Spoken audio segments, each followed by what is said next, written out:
We have allowed the atheists, the secularists, the humanists to hijack our Constitution and pervert it into something our forefathers never intended. Thank God we have a president like Donald J. Trump who understands that. Dude, how do you get to the point where you are, how old, 60-something-year-old man, and your voice cracks like that? It's just absolutely perfect. Love it to death. If you don't know who this is a guy named Robert Jeffress. He's an evangelical leader. He's not really, like, in the forefront or not really a visible person or not a visible televangelist, not as much as, like, Kenneth Copeland is, for example. But he's incredibly influential in this world. He made some election predictions that absolutely fell flat, and I am so here for it. It is deeply entertaining to look at all of his false election predictions, false election prophecies even. Take it a step further. So I want to take a look at some of those, but before we do, I want to kind of establish who this guy is if you're unfamiliar. I've covered him before. It's been like forever. So let's talk about some of his ideas, some of the things that he's coming to the table with. Check this out. This is from mid-June 2020. It was, 5 months or so before the election took place. He was very much pro-Trump in the 2020 election. So keep that in mind as we continue on. Listen to what he had to say here. Here's the question. There are those that would say that the separation clause of the Constitution would mandate that all public discourse be totally secular. That's complete nonsense. The separation clause, as he calls it, is actually the First Amendment. That's what it is. It says, Congress shall make no law regulating religion or establishing religion, something like that. What is it? Let me look it up. I forget all of a sudden. It's Congress shall make no law respecting an establishment of religion or prohibiting the free exercise thereof or abridging freedom of speech or the press and so on and so forth. The important part is that first sentence there. Now, James Madison, to my knowledge, wrote that, and he worked with Thomas Jefferson and others to write the First Amendment, or to write, like, the Constitution in general. James Madison, from my understanding, wrote a lot of it. The term separation of church and state came from a letter that Thomas Jefferson wrote to Danbury Baptist Church. There was a Calvinist denomination in Connecticut that established itself as a state church. Now, a lot of people came to America to escape the state church. It was like an Anglican church in England, the state church of England. People didn't want that when they came to America. So Danbury Baptist Church was unhappy with the fact that there was a state church set up in Connecticut, and they wrote a letter to Thomas Jefferson saying, is this legal? Is this constitutional? I thought you guys wrote a thing in that was going to keep, church and state separate. That's what the point of the First Amendment was. Thomas Jefferson responds, yes, that was the point of the First Amendment. That is why we wrote it that way. Congress shall make no law respecting an establishment of religion. The idea is religion and government should be completely unconnected to each other. Completely. That was the goal, ultimately. And that term, separation of church and state, that's where that came from. Was from the letters that Thomas Jefferson wrote to Danbury Baptist Church describing what he meant when he talked about all of this stuff in the First Amendment, or when the Founding Fathers talked about it in the First Amendment. That was the idea. So this guy is saying the Constitution would mandate that all public discourse be totally secular. That's not what anybody wants. It's not what anybody suggested or endorses. That's completely made up. Nobody wants all public discourse to be non-God related. No one ever said that. They have to build up this ridiculous straw man so they can easily knock it down. That's how this stuff works. So they can knock it down in front of an audience of eager listeners who have a real problem with atheists generally, or with secularists or humanists or whatever you want to say. Nobody wants discourse to be entirely secular. Nobody. Literally not one person, okay? Let's listen to Jefferson's response. That all public discourse be totally secular. Do you believe that the separation clause mandates secular discourse? Well, first of all, there is no separation clause. It doesn't appear anywhere in the Constitution. See, this is one of the common tricks. The fact that the word separation is not in the First Amendment, in his mind, means that there is no such thing as separation of church and state. Now, it was described succinctly by Thomas Jefferson in his letters to Danbury Baptist Church. The writers of the Constitution explained and described exactly what they wanted with separation of church and state. So there isn't a separation clause. It's actually called the Establishment Clause, not the Separation Clause. But he's pretending it's just not in there at all. Clause. It doesn't appear anywhere in the Constitution. There's no such thing as a separation of church and state in the Constitution. What the First Amendment says is Congress shall make no law regarding the establishment of religion or prohibiting the free exercise thereof. That's right, which means government and religion must necessarily stay separate. It's a paradox that was created by this. If you allow religion into government, if you allow politicians to take their cues from religious people, I guess that's okay technically. But when they start pushing religious ideas or pushing religious laws on politicians or on our government or on the people, that is when you'd start violating separation of church and state. Now, technically, all it says is Congress shall make no laws establishing blah, blah, blah. But there are a litany of Supreme Court cases that came after that to expand upon it and describe exactly what was meant by that based on letters between various different people, like Danbury Baptist and Thomas Jefferson, and ideas put forward and all kinds of other things. So Supreme Court cases have established precedent about how this stuff is supposed to be treated. But Robert Jeffress naturally wants to ignore all of the case law, all of the precedent, all of the letters, all of the legal understandings that come along with this. Because if he doesn't ignore that stuff, he would have to acknowledge that this is a country that was built on secular values. Thereof.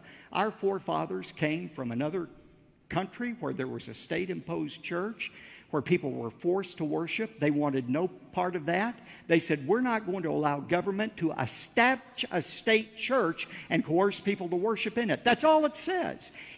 No, it says it will make no laws regarding religion. I have it right here. Shall make no laws respecting an establishment of religion or prohibiting the exercise thereof. Now, specifically, I suppose you could interpret it that way, technically, but there's a ton of case law and a ton of paperwork, a ton of letters establishing exactly what they meant by the people who wrote it. So that isn't actually what they meant when they wrote that. We know it because they said what they meant. So you can take your backwards interpretation if you want, but that's not what was intended by it. Supreme Court justices, sometimes, usually the conservative ones, fancy themselves originalists. Like, I think Kavanaugh considers himself what's called an originalist.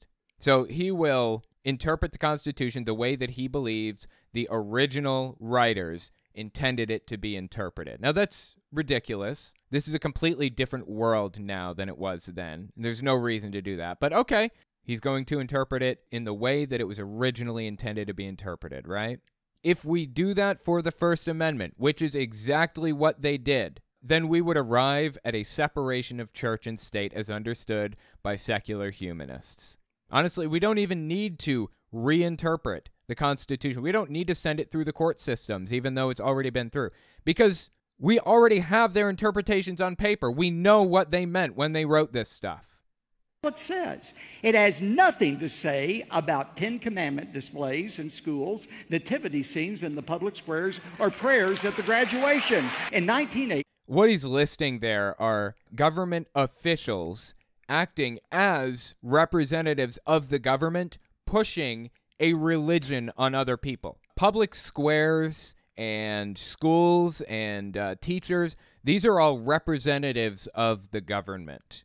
And as representatives of the government, they're not allowed to favor one religion over another. That is the point here. By favoring Christianity over Islam or Sikhs or Buddhists or whatever, they're effectively establishing a state religion, or they are endorsing a state religion as state representatives. That's a problem. That's unconstitutional. This has been litigated 1,000 times over. But he wants a state religion. That's the thing. He wants Christianity to be the state church. Or prayers at the graduation. In 1980, the Supreme Court in Stone versus Graham said, you can no longer display the Ten Commandments in a Kentucky school. Can't even display them, much less teach them. Yeah. Why would you display and or teach the Ten Commandments in a school? These are representatives of the government. Okay, teachers, principals, all these people are state employees. They're state employees. And you're telling me you want state employees to teach a religious symbol for one very specific religion. How would he feel if teachers were going around teaching the Quran to students, or the Bhagavad Gita, or any of the other holy books or texts or whatever? How would he feel then? He'd be really, really unhappy with that, right? Understandably so. You can't favor one religion over another. But in his mind, that's what he's going for. He wants a theocracy. And is this even true anyway? He said 1881, Stone versus something. Is that true? I mean, don't trust a word out of the guy's mouth without looking it up yourself. I don't trust anything he says. Display them, much less teach them. What's interesting, Clark, is 118 years before that, a similar case came before the Supreme Court of whether the Bible could be read in school. And the Supreme Court said unanimously, and I'm quoting, why may not the Bible, especially the New Testament, be taught as God's revelation? Where can the principles of morality be so clearly found than the New Testament? Now that was the... Okay, so he said 118 years earlier. He didn't give us an actual year. He didn't give us a case name or anything. He didn't give us anything to go off of. He said he was quoting, and it was unanimous. Is this true? I mean, at the very beginning of this, he said there's no such thing as a separation of church and state. And that's very clearly a blatant, bald-faced lie. Everybody who has read the Constitution understands what separation of church and state is. It is in the first sentence. Does it use a specific words? No. That's a colloquial term that we use to refer to the Establishment Clause. So he's not above lying, just blatantly, flat out lying. So don't trust a word out of his mouth.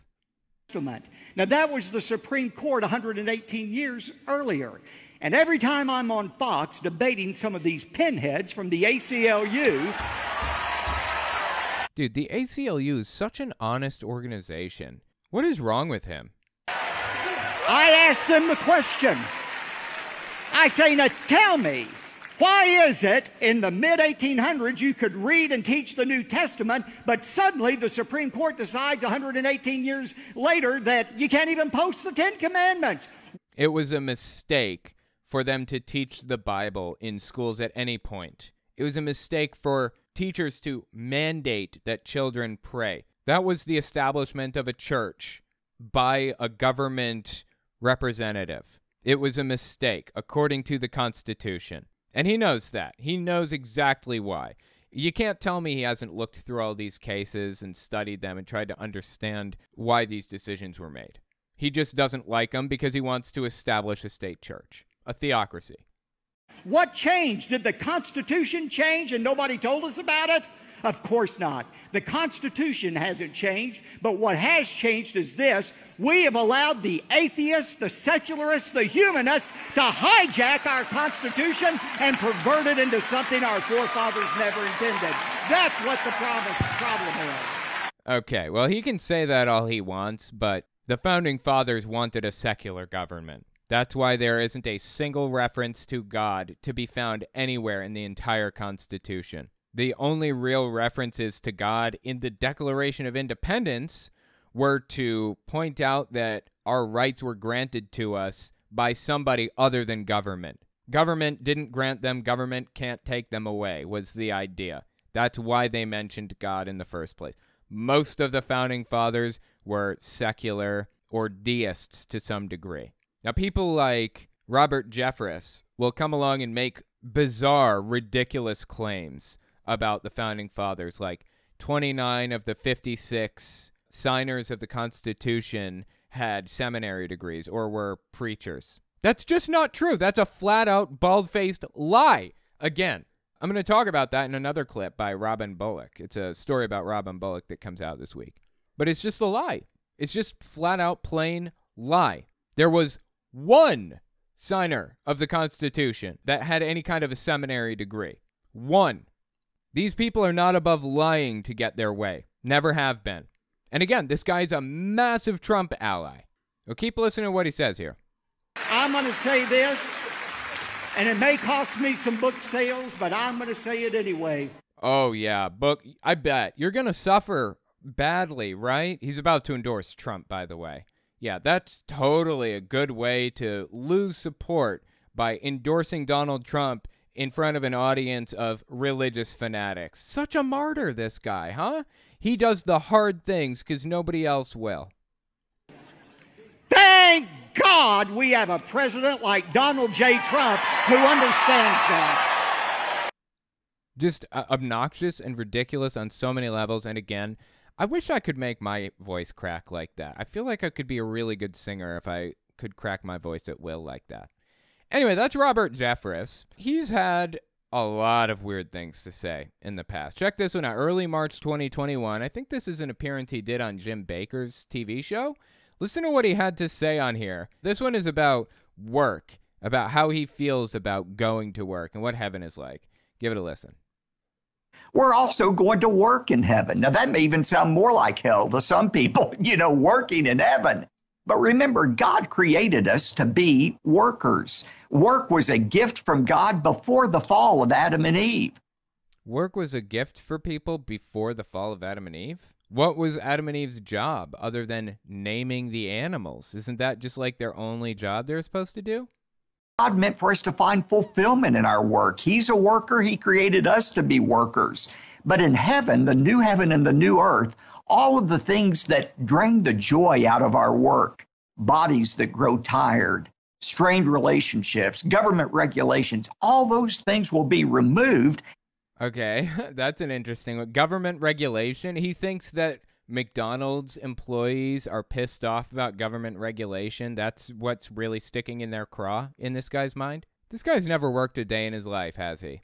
Sure, he shows up and gives people his thoughts and then goes home at the end of the day, sits down, pours himself a stiff drink, relaxes with his wife. Is that really working? I mean, I guess to some degree it probably is, but he has no idea what it's like to go to a building every single day and work under people who don't respect you at all, who laugh at you, make fun of you, give you a hard time, put you in positions that you don't want to work, like working in the kitchen at Burger King, having to make burgers, making 100 burgers an hour for people. It's the exact same thing.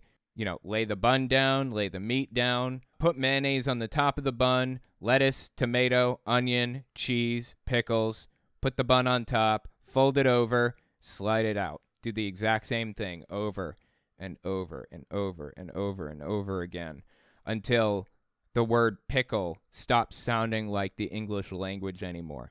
Has he ever done that? Does he know what that experience is like? Dealing with a boss that refuses to give you a pay raise or gives you a raise that barely matches inflation, and then you go home at the end of the day and get a check that isn't even enough to pay your rent. Does he know what that's like? He has no idea what any of this stuff is like. He doesn't know what it's like to have to work at Burger King and IHOP simultaneously. This is a real story that happened to me. I went to Burger King and I worked for 6 hours, and then I went to IHOP directly across the street and I worked for another 6 hours, and halfway through my shift, we found maggots crawling out of the prep sink. I mean, this is the sink that we clean meat in and stuff, because the general manager was not bringing people in once a week or once every couple of weeks to clean things, to clean up the molds, to empty out the fridges, to do deep cleans like that. This is a real thing that really happened. And I wrote a letter to him saying that I would be willing to come in on like the weekend to clean this out, to help out. And he fired me. I got so sick of seeing those buildings, I would rather cut my arm off with a rusty saw than set one foot in those buildings again. And it wasn't because of government regulation. It wasn't because my body was wearing out because it was tired. It was because it sucked. It's miserable. There's absolutely no respect. Zero respect for you when you're in that type of position. You are running back and forth, working your off for 8 hours straight. It's miserable. He has no clue what he's talking about. So, yeah, I couldn't possibly care less about government regulation. Okay, so now we're about to get into his predictions for what would happen if Biden won. So this is mid-June 2020. This is about 5 months before Donald Trump lost the 2020 election, right? And he's about to lay some predictions on us about what he believed would happen if Biden won the presidency. Check this out. I mean, once the left, if they succeed, they don't only want to dismantle our current police, they want to replace our current police with the thought police. The left wants to replace the current police with the thought police. Okay. Like THOT, the thought police? Are we talking about the same thing here? Thought police who go around patrolling every thought that they find objectionable. And okay. Patrolling every thought. Does he think that we have mind-reading technology here? Does he think we have those little things that you like beam into people's heads that can like give us a printout of everything that's going through their mind at any given moment? No, he's fear-mongering is what he's doing. He's trying to scare the shit out of his audience to the best of his ability. He's trying to make them believe that the world is going to come to a complete stop if Biden wins the election. That is the nature of Fox News. This is Fox Business, but close enough. Actionable. And if the left ever gains control of this country again, I predict it's going to be like the French Revolution. It's going to be bring out the guillotines and execute every thought they object to and every person who holds every thought that they object to. Okay, wow, that's pretty specific. So we've been in this world, quote unquote, where the left has been in power for a couple of years, 3 years now, right? Not seeing any guillotines. What an odd thing for him to have said. You ever notice how nobody ever pulls up these old clips, though, and plays them for you? Ever notice how he just straight up got away with that? This is never going to be covered by, like, mainstream media. No one's ever going to bring this out and point it out and say, look, this dude just straight up lied.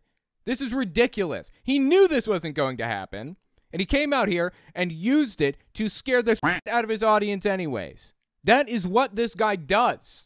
He's one of Trump's biggest allies, historically. I think he's kind of backed off of Trump recently because he believes that the president is established by God. So whoever the president is, they are there because God put them there. And when Trump lost the election, he very controversially said that Biden was the president, he won, and that God put him there, and we need to respect that he's the president. But on the other hand, he did come out and say that he would support Trump in 2024. So, I'm sorry, let me correct. He said he would support Trump if he was the nominee in 2024. He's not actually come out and endorsed him as the nominee yet. So we'll see what happens. That they object to. That is why what happens in November is so crucial. The future of our nation is at stake here. It is indeed. And that's why so much also. No, it isn't. Concurrently, we need to rid ourselves of the political corruption that is reaching through our government now still. Totally agreed, but I would be willing to bet they don't agree on what the political corruption is or who the source of it is. Spygate is not over until the accountability of all who waged war on this president. Spygate? What? What's all this Spygate stuff?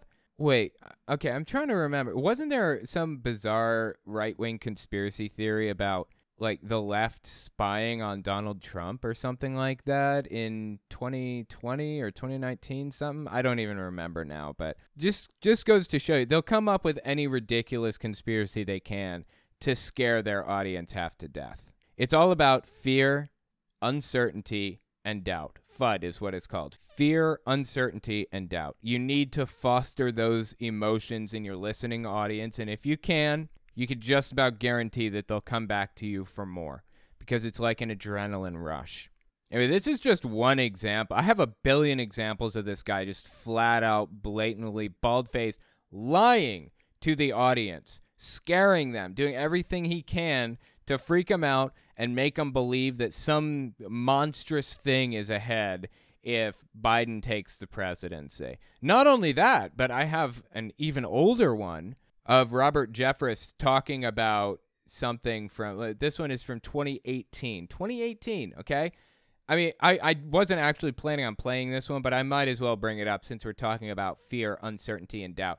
I don't know if you guys remember this. A lot of you may not because it was so long ago, but there was this supposed caravan of immigrants coming from South and Central America, and they were like on their way to the U.S., and it was a huge crisis in 2018. Oh my God, they're coming here and there are terrorists mixed in with them, and they're going to try to cross the border illegally and all this other nonsense. It was complete garbage. The moment the election was over, it completely faded away. It disappeared. Nobody heard a word about it. Listen to what Jeffress and Lou Dobbs had to say about that. Again, late October 2018, the election was within a week of this clip, I think, or maybe 2 weeks.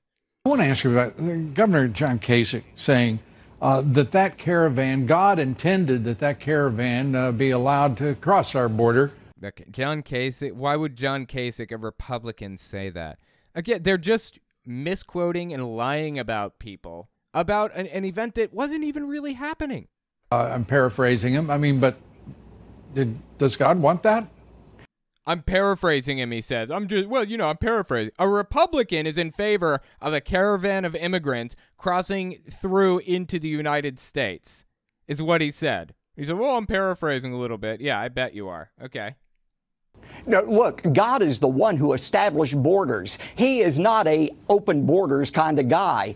Look at Acts 17. God created the idea of nations, and to have nations, you have to have a border. And look, Lou, I got to be with the president today in the Oval Office, and by the way, he sends his greetings to the great Lou Dobbs. But oh my God, this guy is just terrible. Anyways, the point is, this guy just flat out lies about things. He's been lying about things for a minimum of 5 years. That's how far back some of these clips go. And people aren't talking about this, man. They let him get away with it. They just ignore it. It's like they totally forgot this happened. Can't let these people get away with it. We have to drag these clips out into the public. Show this stuff. Make people aware of this. They're flat out lying to people and getting away with it. Let me know what you think about it in the comments.